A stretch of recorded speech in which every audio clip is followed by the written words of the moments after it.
Hey everybody, this is Aaron here with Get Your Geek on Media. We are here at PAX South 2020 and we're going to EveryDev talking to them about their video games. We are here with Axe Cop right now and I'm here with Matt Edson. Matt Edson. And tell us a little about the game, man. This just looks like a old school like Nintendo, Super Nintendo kind of game. Well, it's based on a comic book that was written by a 5-year-old and drawn by his 29-year-old brother.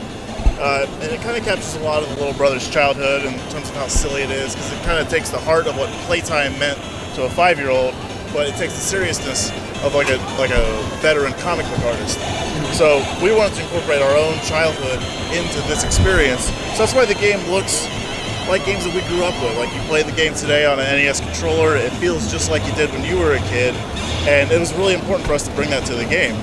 Okay, and tell us more. So, is it just a cop running around with an axe, or what's it about?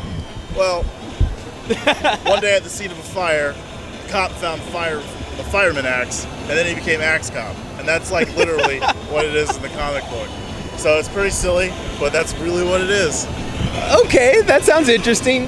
So, like right now, I see this guy's playing against like a head-eye thing. So that's the king of all bad guys. Okay.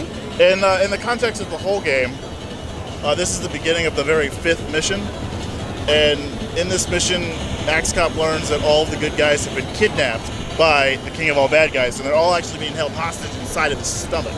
So the only way for him to get inside is to ride his dinosaur, destroy him, and then fly inside of his mouth. That's interesting. So his name is King of All Bad Guys. So are they kind of like generic names, or is it, they're kind of whatever Malachi wanted. There's a lot of doctors. There's like Dr. Stinky Head, Dr. Doodoo. It's pretty nuts. So if you get a PhD, you got to go become an evil villain, guys. Just remember that. So what console is it going to be on? Console, Steam only? What are y'all It's going to be on on? Steam for PC and Mac, as well as on Android. Okay, and you're shooting for what time frame? Like when do you think it's going to come out? The game will be released this Thanksgiving. This Thanksgiving, awesome. And I don't know. This is so cool because, like you said, it reminds you of that old school mentality. Like I love it. Is there anything else about the game? Is it going to be single player, multiplayer? It is a single player game. It is an RPG with a lot of mini games because the comic and the TV show were very fast paced and silly. So we wanted to incorporate that by keeping it fresh. Mm-hmm. So it's an RPG and it's very much like the RPGs we grew up with. A lot of like Pokemon, Legend of Zelda, Dragon Warrior, Final Fantasy. It's like all kind of hodgepodge into one super game. Oh, okay.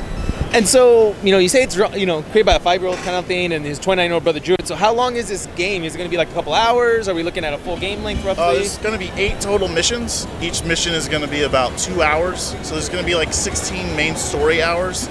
Plus there's going to be plenty of extra stuff to do throughout the whole game. So probably about 24 hours of gameplay. Cool. Well, we do want to thank you for your time. It looks great, guys. If you grew up on those old school Nintendo games, I definitely would want to check this out. It has that feel, that nostalgia feel, guys. So come check them out. Red Triangle Games here, and go online to their site and check out the game. Get your geek on, and what makes you geeky, guys. Stay tuned.